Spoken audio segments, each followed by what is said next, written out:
Hello everyone, welcome to lesson 4-1, Terminating and Repeating Decimals. In this chapter, we're going to explore the question, what happens when you add, subtract, multiply, and divide fractions? And we will use vocabulary such as repeating decimal, bar notation, and terminating decimal. Let's begin with the vocabulary startup. Any fraction can be expressed as a decimal by dividing the numerator by the denominator. So the numerator is the top number divided by the bottom number, the denominator. So that's how you can change a fraction into a decimal. The decimal form of a fraction is called a repeating decimal. Repeating decimals can be represented using bar notation. In bar notation, a bar is drawn only over the digit or digits that repeat. For example, this would be 1/3, correct? 0.333, endless. The three dots means that it continues on infinitely. So rather than writing it like this, we write a 3 with a little line on top, which is the bar notation, and this represents that the decimal 3 continues on, 3 repeatedly. You can also have two numbers that repeat, so 1 2 1 2 1 2 and so on, so the bar notation would go over both numbers. And let's say the bar notation doesn't actually start until later on. Maybe you have a 3, but then it repeats 8 5 8 5 8 5. The bar notation would simply go only over the 8 5. If the repeating digit is 0, the decimal is a terminating decimal. It means it's done, right? Terminating means to terminate, to be done. So the number just ends. The terminating decimal, 0.250 bar notation. Now the 0 is bar notation, which means it's always going to be 0 after that. That just means you don't have to write that in there. It just simply ends at the 5. So you would write it as 0.25. That's a terminating decimal. It actually ends. It doesn't continue on repeating.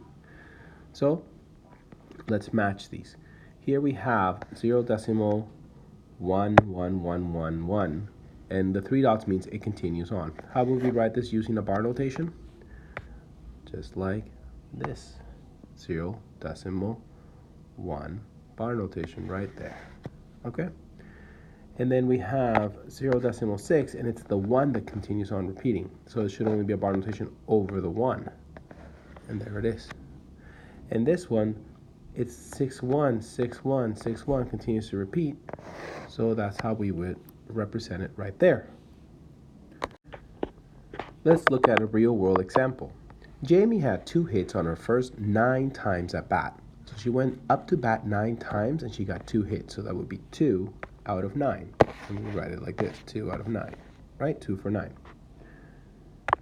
To find her batting average, she divided the 2 by the 9. So you divide the numerator divided by the denominator, the top divided by the bottom. Now I want to show you a little trick.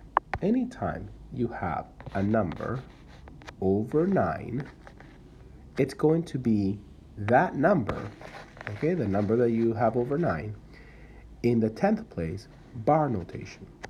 What I mean by that is it's going to be that number, okay, equals 0.2 bar notation. Okay, that's a little trick for you to remember. Anytime you have a number over 9, it's that number in the 10th place, bar notation. And you can see that that's what we have there. 2 2 2 2 2 continues to repeat. So now we're going to write this never-ending decimal with a bar notation. So we write 0.2 bar notation. And then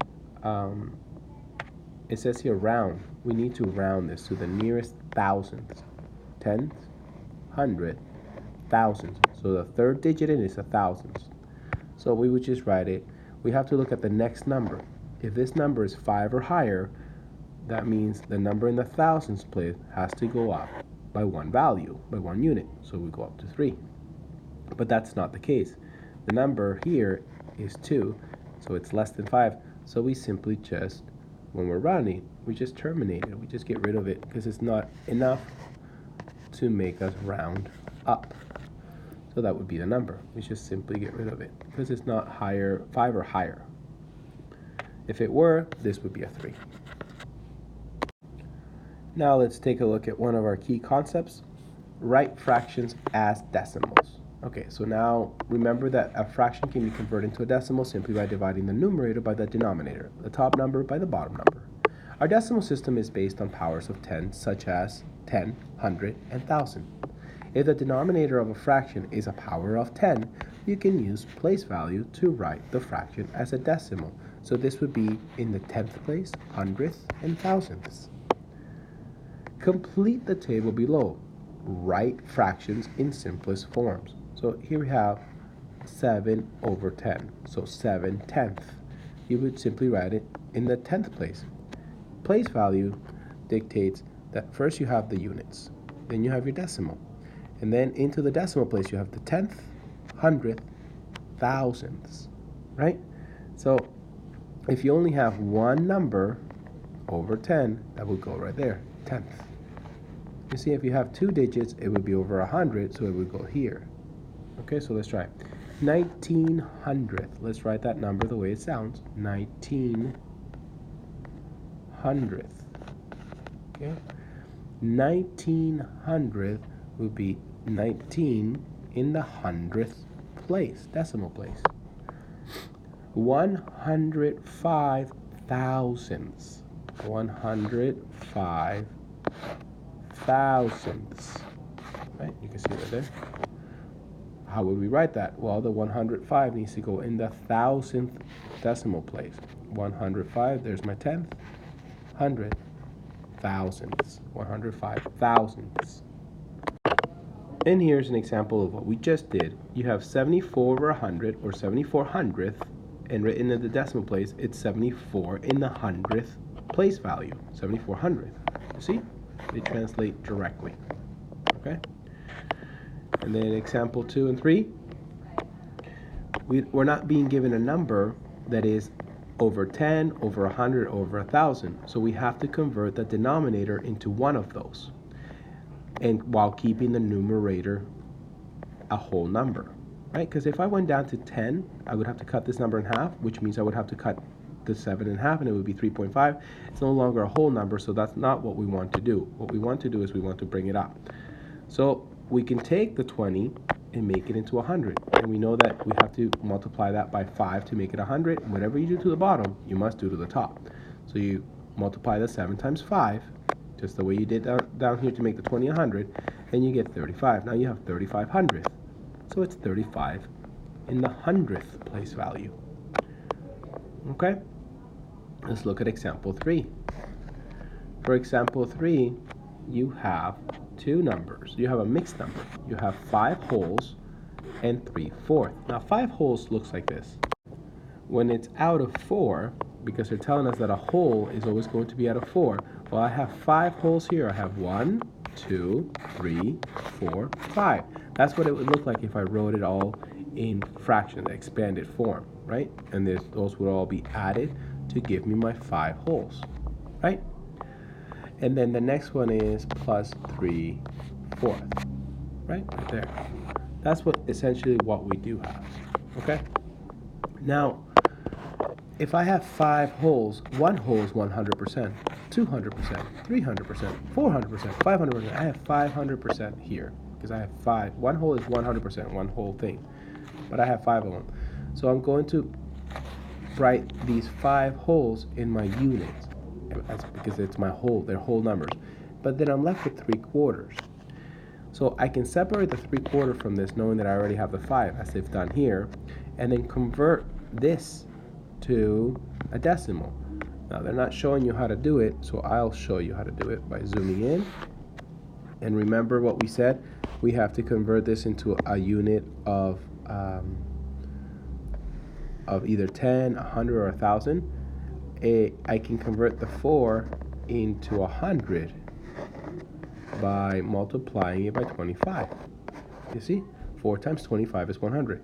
Whatever you do to the bottom, you must do to the top. 3 times 25 is 75. So it's 75/100th, as they've written here. 75 in the 100th place. Okay? And there you have it. So you've just changed a mixed number into a whole number with a decimal. Now, here's the got it section. Go ahead, try converting all of these three into decimals. But first, please pause the video and try it, and then play the video to check your answer. Pause now. Okay, I hope you paused the video. Let's start by checking A. There's a couple ways you could do this. It's a base 10, right? So if it's a base 10, it's really easy to bring to 100, or I can just simply write it in the 10th place. So this would be, the way you would say this number is 3/10. And the way you would write 3/10 as a decimal is 3 in the 10th place. The 10th. This is known as the 10th. Okay? B. For B, it's not 10 or 100, so I'm going to bring it up to 100. Now, how did I bring that 25 to 100? Well, 25 is a factor of 100 by multiplying it by 4. 25 times 4 is 100. Whatever you do to the bottom, you must do to the top. So you must do 3 times 4, and that equals 12.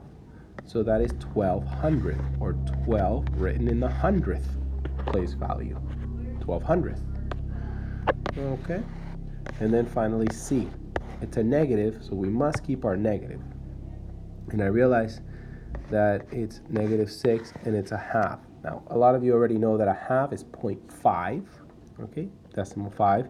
But the way, logically thinking that, if we have a half and I want to bring it to 10, right, so I can make it in the 10th place, 10, I have to multiply this by 5, 2 times 5. You must do the same to the top, 1 times 5, and you get 5/10. So it's 5 in the 10th place, so it would be decimal 5. And there's your 5 in the 10th place. Example 4. For example 4, we are converting a fraction into a decimal by dividing the top divided by the bottom, which is pretty standard. And you'll see that you're going to go all the way to the thousandth decimal place to figure it out. So it's 3 divided by 8. See? 3 divided by 8. The decimal's there, so you must place a decimal on the top. And then it's 8 into 30, 3 times, 24. 8 into 60, 7 times, 56. And then 8 into 40 is 5. And there you have it, 0. So it's 0.375. Now, I've asked the class to learn to count by eighths, where it's kind of simple if you know how to count by fourths. If you know what 1/4 is, right? 1/4, half of 1/4 is 1/8, right? That's what it is. You have to double the bottom so you can get half of it. Essentially, what I'm telling you is this. If I have a piece of pizza and I cut it into 4, right? 4 parts. This 1/4 is this entire slice right here. Right, 1/4. But let's say I were to cut the whole pizza now into 8 parts. So each part is going to be cut into halves. So now I have 8 pieces, right?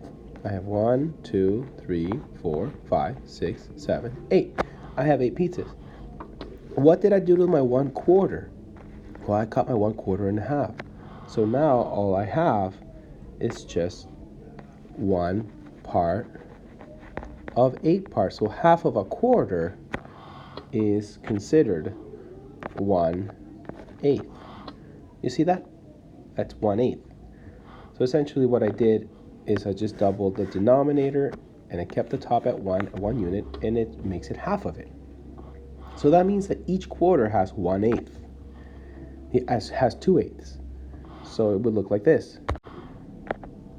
A quarter is equal to 1/8 and 1/8. Okay?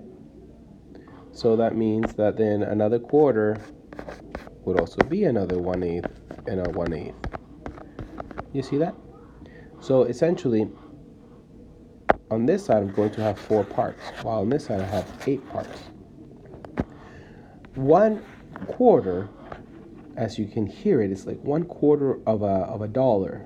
1/4, okay, is written as 0.25. 0.25.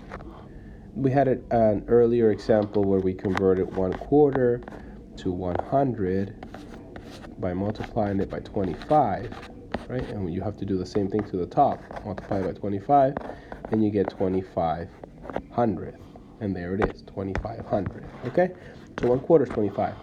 Half of 25, half of it, so divided by 2, would be, or multiply by half, divided by 2, would be 0.125. Okay? Or you could say this is 25% and this is 12.5%. That's 1/8 right there, because I cut it in half, right? That's 1/8. Because we said that there are 2 1/8 and 1/4. So there's 2 of these. So if 1/8 is 125, decimal 125, or you could also say 12.5%, right? 2/8, which is the same thing as saying 1/4, if you simplify, right? Oh, that's a bad 8. 2/8, there we go. This is the same thing as saying 1/4, right? Because this could become a 1 and this could become a 4 if you divide them in half. That's your 0.25, because we said that was 1/4, which is the same thing as just saying 25%. Okay, and it continues on. 3/8 would be 0.375, because I keep adding 125 each time, decimal 125, or just 12.5%. So 25 plus 12.5% is 37.5%. And it continues on. The next one will be 4/8, which you already know is a half, right? Because it's 1/2, 1/4/2. And that's what you get when you add 12.5 to this again. Okay? So that would be 0.5, or simply 50%. And it continues on all the way up to 100%. For example 5, again, we're simply converting a fraction to a decimal by dividing the numerator by the denominator, the top by the bottom. And we have to keep our negative sign. So you see this is going to be a negative value, and there it is, negative value. And when you divide 1 divided by 40, this is how you would do it, 1 divided by 40, until you get all the way down to 0, and you have it there. So it's 0.025, or 25 thousandths. Okay, there you have it. Number 6. For number 6, we're going to get 7/9. Now remember the trick I told you earlier, that any number over 9 is going to be that number in bar notation starting in the 10th place. Remember how I told you that? Well, there you have it. 7 divided by 9, or 7 divided by 9, and it will continue on infinitely, which is simply 0.7 bar notation. That works with any number over 9. Okay, here's the got it section. Let's try this. Please pause the video, try it on your own, and then play the video to check your answer. We have a number over 8, a number over 8, so it would be good to know how to count by eighths to do those. 11 is also, there's also a trick for 11. Just like there's a trick for 9, there's a trick for 11. And it's this number multiplied times 9 in the 100th place. Okay, in the 100th place. So what's 3 times 9? 27, right? So this will be negative, because it's a negative sign, 0.27. And it's bar notation over both. But I'll explain that when you guys are ready to check it. Simply by dividing, you'll see that I'll get this answer. Okay, go ahead, pause the video now and try it. Okay, let's check D. I hope you paused the video and now you're just checking your answers. Remember how I told you to count by eighths? If you were counting by eighths, each 1/8 that you add on would be 12.5%, or decimal 125. And you would continue on counting up from there until you get to 7/8. Or you can simply divide the 7 divided by the 8. If you did that, okay, those are the two ways to do it, then you should have negative 0.875. Right? What I did was, I knew that 8 out of 8 is 100, or 1 whole, and I subtracted 1/8 from it. And I know that subtracting 1/8 means I would have to take away 0.125. Because I know already that that's 1/8. So I took this away from a whole, and this is what I got. And that's how I was able to get to 7/8 quickly, because I know that it's missing 1/8. Okay? And it's negative. All right, let's go over to E. E, we have a mixed number. So I know I have a whole mixed number, 2. And as I have asked you to learn to count by eighths, 1/8 is 1, 2, 5. There it is.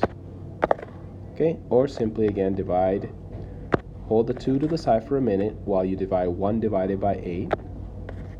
When you divide 1 divided by 8, you're going to get 1, 2, 5. And you just add that 1, 2, 5 to your 2 wholes. Okay, and then over here, I explained to you earlier that any number over 11 is that number times 9 in the hundredth place, bar notation. That's a lot to take in at once. But let's just see. We have 3 divided by 11. And I know that my answer is going to be in the negative because it's already a negative. As you see it right there. So I know that my answer is going to be in the negative. And I have my decimal there, so I'll bring my decimal up. I'll put the 0. Make that 30. So 11 into 30 is 2. That would give me 22. Subtract, I get 8. Bring down another 0. 80. 11 times 7 is 77, right? 77.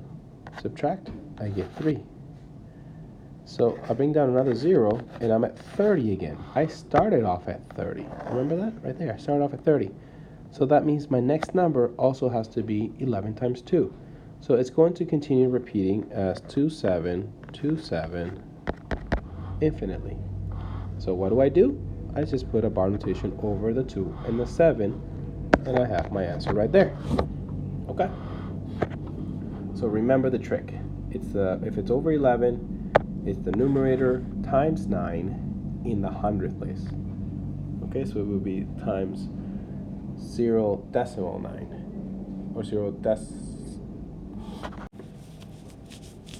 3 times 0.09. But it's in the bar notation. Essentially, it's just 3 divided by 11. That's what it is. Okay, continuing on to G. In G, again, we have a mixed number, and we have our whole number is 8. Okay, and then we have 1/3. You would have to divide the top divided by the bottom. Anytime you divide by a 3 or a 6, in this case 1/3, 2/3, when you're dividing by 3, it's going to be bar notation. 1/3 is 0.3 bar notation. 2/3 would be 0.6 bar notation. And 3 over 3 is 0.9 bar notation technically, but that's a whole. It's 3 over 3 is 1. It's a whole. Okay. Remember that you can always just divide the 1 divided by the 3. So you can try that. Just divide the top 1 divided by 3, and you'll notice that you'll continue to get repeatedly 3, 3, 3, 3, but you know to write it as a bar notation. And include your holes. So you have 8 holes. Example 7. Find the fraction of the fish in the aquarium that are goldfish. Write in the simplest form. So here we have goldfish. We have 1,500th, right? 1,500th. You see that? And if you simplify 1,500th, they're both divisible by 5. So if you divide the top divided by 5 and the bottom divided by 5, you'll notice that on the top you're going to get 3, and on the bottom you're going to get 20. So that's the simplest form of 1,500th is 3/20th. So what you're saying is that there's 3 goldfish for every 20 fish. See, there's 3/20th of the fish are goldfish. So for every 20 fish, 3 are goldfish when you look at all this. Okay? Let's look down here. Now we have determine the fraction of the aquarium made up by each fish. Write the answer in simplest form. Okay, let's try that. Angelfish, we're on to Molly fish is 2/10, right? 2 in the 10th place. Do you see it right there? 2 in the 10th place. Okay, which can be simplified to 1/5. So that means for every 5 fish, 1 is a Molly fish. The guppies are 2,500th. 2,500th, you can see that right there. 25 in the 100th place. And if you simplify that, you know both these numbers are multiples of 25. In the top I have one of them, on the bottom. I have 4 of them. So you can say 1/4 of the fish are guppies. For every 4 fish, there's one guppy. And finally, angelfish, we have 4 in the 10th place. 4/10, or simply 2/5 if you simplify it.